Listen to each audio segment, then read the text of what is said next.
I think the sound should be a lot better this time. I'm not expecting any company, so I'm just gonna turn on a podcast. So I have to make a public apology. It's I've been kind of waiting big. for this.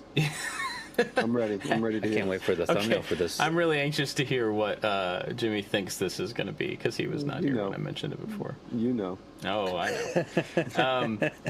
So we have a Patreon supporter who has been in the group of the names that I call out in the show. There's a bunch of people that are in the show notes, and then there's the top supporters that are in the show that I always say their name every time. It's a list of people, and they've been around for a long time. There's a guy who's been in that list for...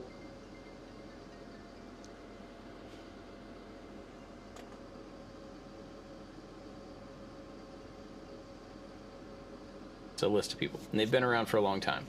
There's a guy who's been in that list for a long time? 30 years. A long time. 15, 30 years. And for some reason, for some reason, I thought he was in the list of people that are just have their name in there, and so I haven't been saying his name this entire time. And so I owed a huge apology to Nick Ryan, because Nick Ryan should have been in that list of people that I call out.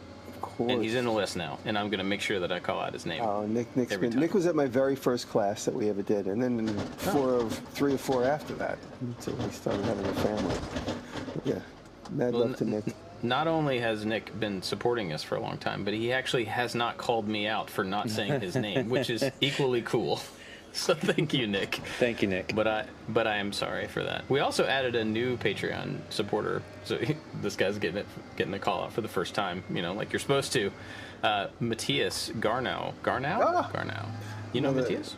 Yes. Oh, He's okay. a fan. He buys a lot of my stuff, so thank you, Matthias. That's awesome. Well, he has joined that crew as well. So, Nick, thank you times the number of times that I did not say thank you for being here, as well as Matthias. Since we're here, I'm going to go ahead and thank the rest of them. Corey Ward, Albert's Woodworks, Works by Solo, Chad from Mancrafting, Chad's Custom Creations, Rich at Low End Design, Odin Leather Goods, Sean Beckner, Scott at Daddy Yourself DIY, Jeff at the New Janky Workshop, Warren Works, Michael Manedjan, and Crabtree Creative. It's the shortest episode we ever did right now. That's right. That is the list of people that I should say every time to think out loud for their overwhelming and continued support. You all are fantastic. So thank you. You are putting us in a weird position. Now we don't have time to find our picks of the week, because usually that's the time where we scramble and go through our history. Well, tell you what, I'll give you about an hour from now to figure it out. And silence playing on a phone. Yeah, we'll talk about something else for the hour while everybody figures it out. Myself included, because I don't have a pick as well. But seriously, thank you to everybody over at Patreon. David and I, before we started recording, we're talking about Patreon and how it's just one of those things that, sometimes we, on our individual channels, we talk about it a lot. Sometimes we don't. But it's a consistent support. People that just want to be around and want to help out what we're doing, both here and individually, and it's awesome. So thank you all for that. If you want to join that and get the after show, which is a separate podcast that, you go to patreon.com/makingit, sign up at any level, and then in Patreon there's a link. You take that link, you put it in your podcast player, and then you get the after show, which is a separate thing that we record after this. It's secret stuff and goofy stuff and I'll wait till the after show to tell everybody the expensive thing I just committed to buying. I said that before we started, right? Yes. Yeah. It's coming today. Jimmy has a cutoff of $100,000. Anything under $100,000, he talks about in the main show. Yikes. Oh Yeah. boy. Well, since you can't tell us about that, what else is going on? What have you been doing? Well, I am getting something that I didn't buy, but it's going to be a trade out for exposure. I'm getting a sawmill. If you guys remember, Log Saw is the sawmill that April had a couple of years ago. So they finally realized that I exist, thanks to Laura Comp. And they reached out to me. Laura was working with them on some product promotion, and she suggested they call me. And so we started a conversation months and months and months ago, maybe the beginning of the summer. And now here it is. The sawmill's going to be dropped off today. It's been a long, arduous journey from Sweden to here. And then missed the port strike. There's a northeast port strike, which means everything that comes in on an ocean liner or ocean ship sits still. So we missed the port strike by mere hours, thankfully. Wow. So it's on a truck. It's going to be delivered today. Dang. And that's good, because if it was sitting there, I'd probably never see it again, or I'd never see it. So it's coming today, so I'm excited about that. And this other large purchase was a consequence of getting a sawmill, which is something I've always wanted. And Rob and I always knew that. I like how you say a consequence. You had no choice. I had no choice. No, I had no choice. I had yeah. to go out and buy this other thing. You guys will see it in time.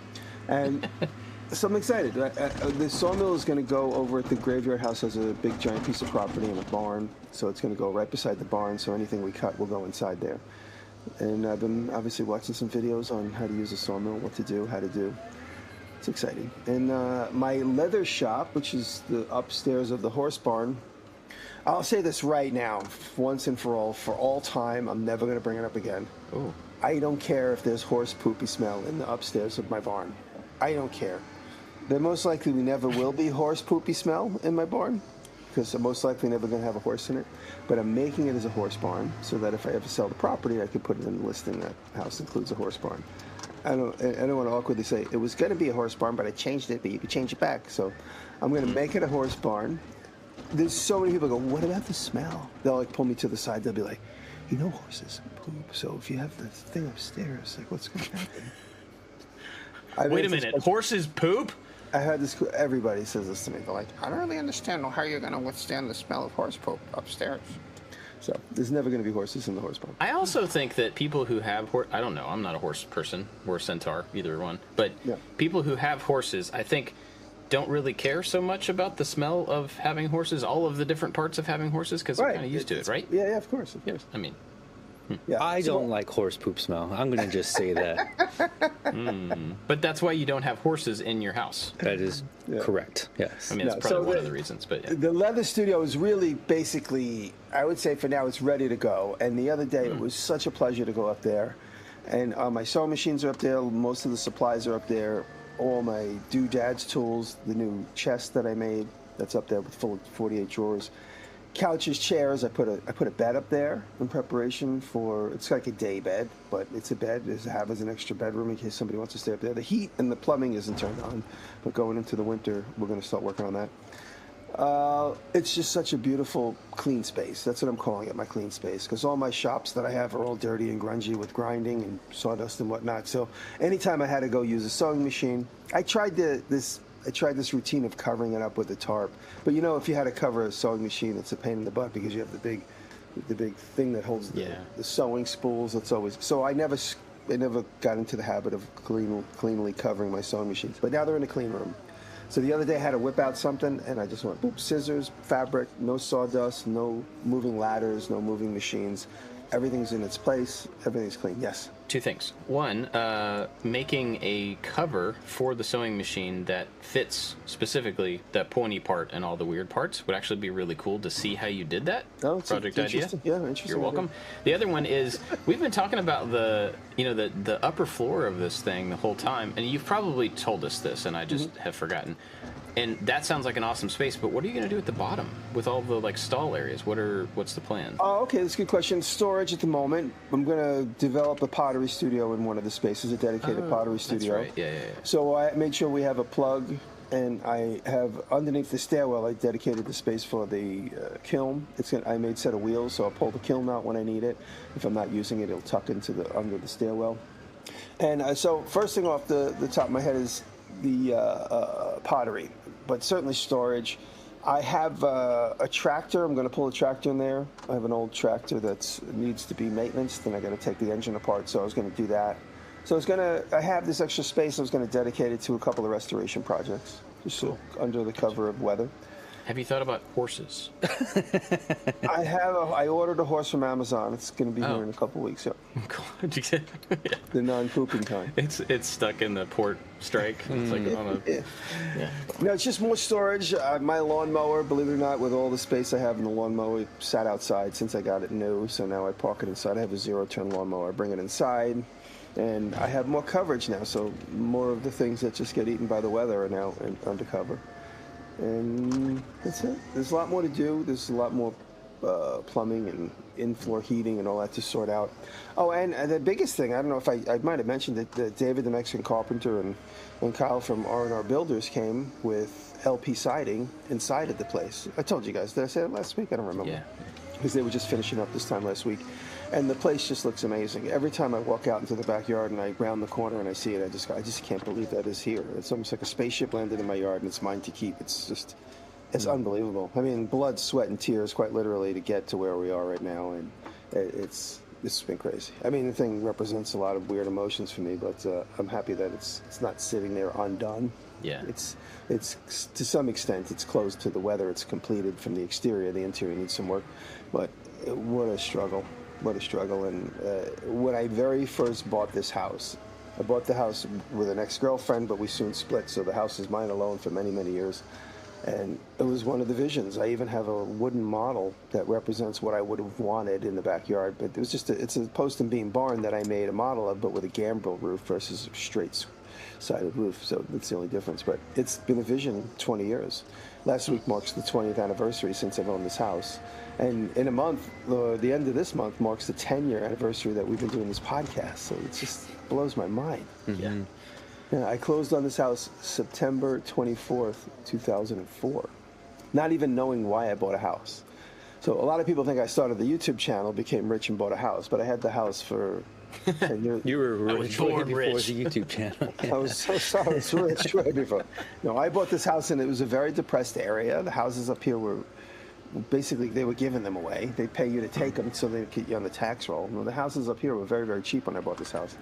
And the neighborhood has obviously grown, especially since COVID, and everyone from New York fled and came south, came up north. But in general, I'm just really happy that I've gotten this accomplishment, and I couldn't have done it without you in the audience, so thank you guys.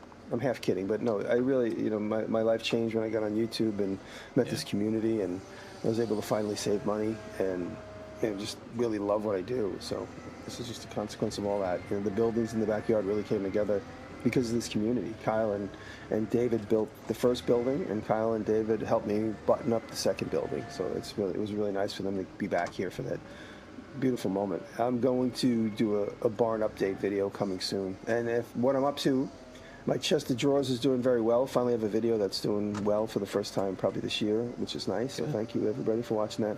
And I'm working on another episode of The Graveyard House, and I'll include some of the little tidbits of the barn update incoming in that. So that's what I'm working on. I'm working on an edit for the episode 7 of the barn build of the Graveyard House.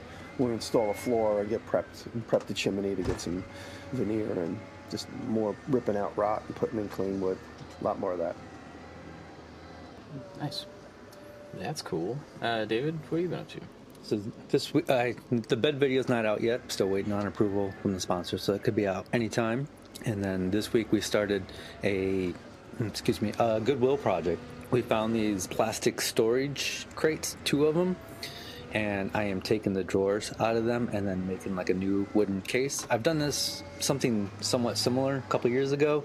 I'm trying to get a little bit more crazy and wild with the design this time.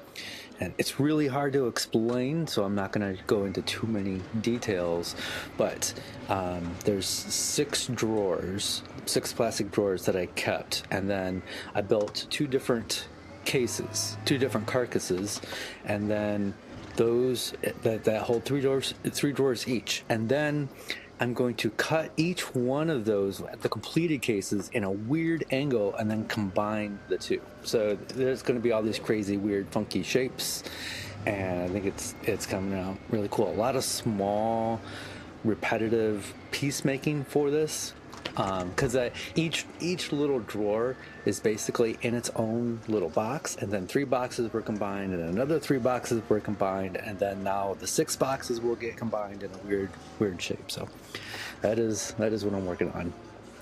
I've done the Goodwill thing a few times. The funny thing is, this would be a cool project if I just made it, if I just designed the thing and made the drawers. But I never would have made this particular design without the limitations of trying to fit it to some other drawers being made. So that's the challenge of that, and it's been fun. I like taking old things and making them new. Yeah. You do that a lot. I do that a Makes lot. sense that you like it is cool. Sometimes it works on YouTube and sometimes it doesn't. I haven't found like the magic packaging formula to make it always work, but they're always super fun for me. I just absolutely love doing it. I wonder if so. Like you've done that type of thing around synthesizers a few times. Yeah. Right. Yeah. And then, is there any other kind of genre of item that you've done it around multiple times? I don't think so. It's funny, I got more synthesizer stuff that I want to do upcoming. I don't think so. Because it's like, I just love synthesizers. I'll grab this. Well, yeah, and that's awesome. I think that's actually a good... my point in asking that question is that you have a skill for taking things, just different things, and packaging them, repackaging them in a way that is your aesthetic. It's like you're good at removing and replacing around a thing generically. You've done that a few times with synthesizers, but then other kind of disconnected things. But I wonder if you said you didn't know how to make this, or how, I don't remember how you said it, something about this working on YouTube. Right. I think that if you took your skill set and this thing that you like to do to a particular area and like did a whole bunch of game consoles or a whole bunch of whatever, like you would grab that audience, the people that also love vintage, blank, and get them interested in it, not just people who like woodworking or people who like the kind of broad. I don't know. It seems like you could do a focus there for a little while, maybe. And that is exactly where I want the channel to go. Like I want to, right now there's a lot of woodworkers or people who like watching woodworking stuff that watch my channel, but I would like it to be more of like people who just want to see cool stuff being made, or like I want to focus more on the art stuff and getting weird with my designs, and people, I want to attract that audience. And that's it's tough to shift from a woodworking audience to a more general, I don't even know if more general is the right phrase, but I'm looking to bring in other audiences, because I really have removed most of the how-to language from the videos over the last year or so. Like there is very little like, oh, now I have to pre-drill the wood so it doesn't crack, and I gotta do that. I've removed that language completely, and it's more about the why I'm doing something or telling a story in the background. And that's there are some people who have vocally said in the comments like they don't like this, which is totally cool. There are some videos like we talked about this before, the first day you see the subscriber count go down, like, oh, this video lost 16 subscribers. That's fantastic, because I'm pushing towards, I think, a different audience as I am growing. And there are some people who absolutely love it and make me feel really good about what I do. And I'm just in a lucky enough position to try to change and do something a little bit different. Yeah. Keep it up. So I pulled this up. I bought another little MIDI controller just for, I want to build this iPad synthesizer studio. So it's kind of like think of it as like a mini arcade style. So it goes up like that, and recasing the MIDI keyboard controller, and an iPad would slip into it with another musically thing. I'm not going to get into the details, device in there, but it's going to look like a little mini arcade. And I've had this CNC plasma cutter for a year now, and I haven't used it in a video, and I've been waiting to do this. So I'm going to make it look like everything is kind of like rack mounted, so 2 screws fits into a frame, and I even got a metal brake bending device so I could do some of this stuff. It's just a matter of, I need to get started. I need to do it. But it always feels like I'm behind. It always feels like I'm behind on videos, and so I'm like rushing to like the last minute to get more videos out for different obligations and stuff. And I need, instead of planning for this particular week of videos, I need to start planning for videos that are 3 or 4 weeks ahead. I need to get into that rhythm. Do you That's have... impossible. I can't do that. It is really hard. I mean, do you have a plan for how you might do that? I'm gonna take notes if you do. So I have concepts of a plan. That's perfect. No, I mean, I don't know. That is a tough thing to, because I'm constantly in that same spot as well. Do you have like any sort of a actual idea how to do that? no, I really don't, except for I think I've said this for 10 years, I just need to get more organized and get caught up, which I don't think it's ever going to happen, so I need to get past that mentally and just set aside time to work on future projects. Yeah. I don't do very well, at least not yet, at juggling multiple projects at one time. I really like focusing 100% of my energy on this particular thing, having that end, and then moving on to something else. My brain doesn't like to focus on two things, especially creatively.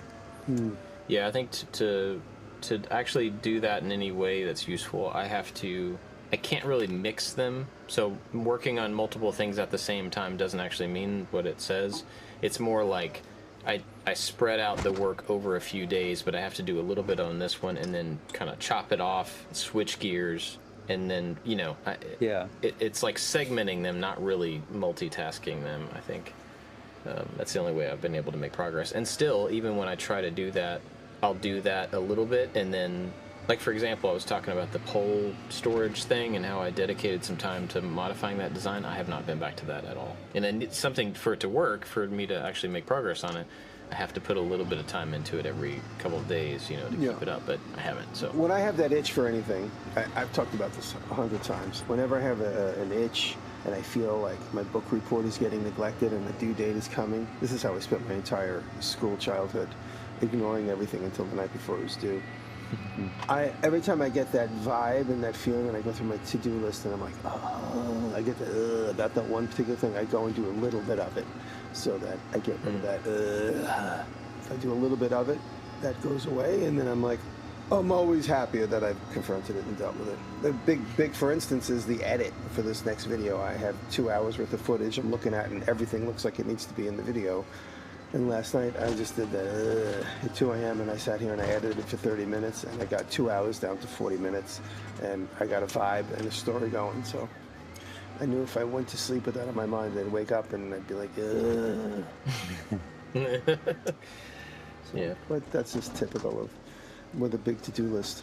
You gotta get rid of that. Like right now, let me feel like if I say Carmen Gia. There it is. I knew I'd get that. Yeah. So there you go.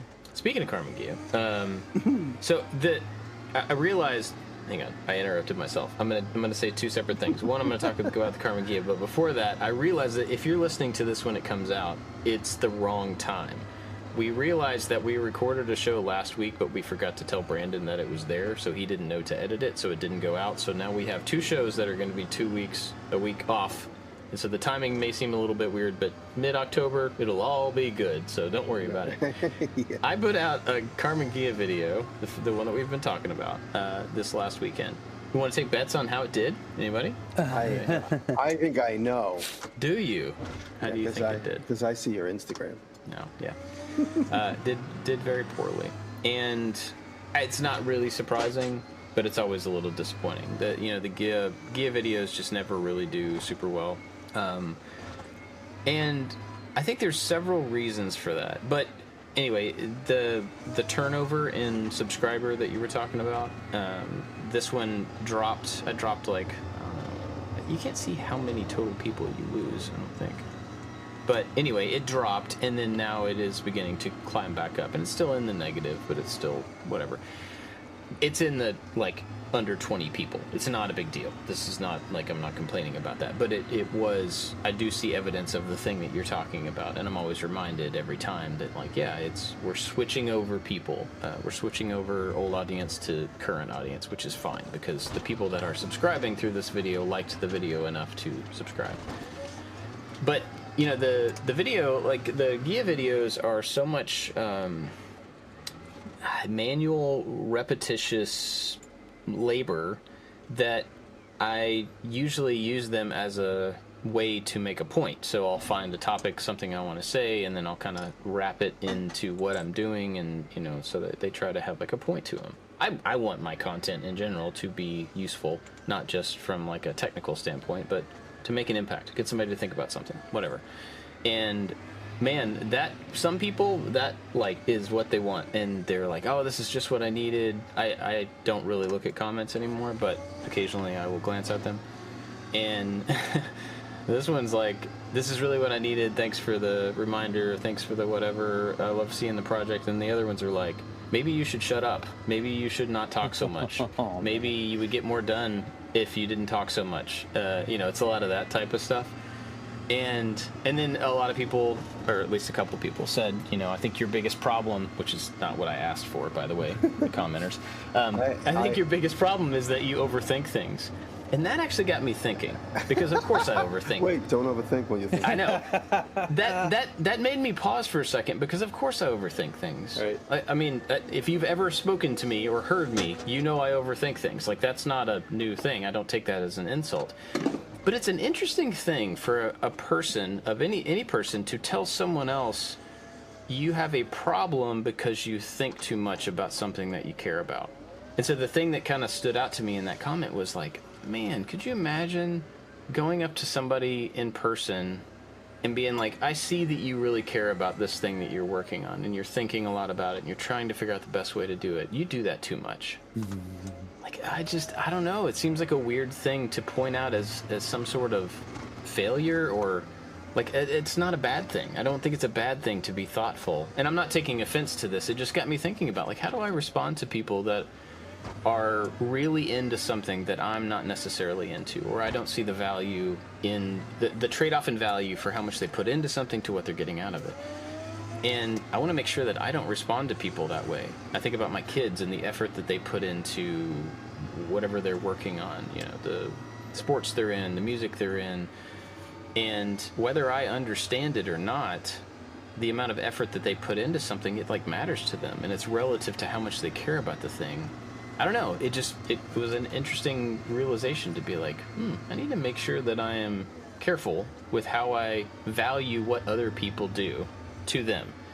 Because I think that kind of, I don't know if that person meant anything by it, or if they were just making a comment, whatever, it doesn't matter. But in real life, in people life, I remember, I think this was just the world that I grew up in my environment.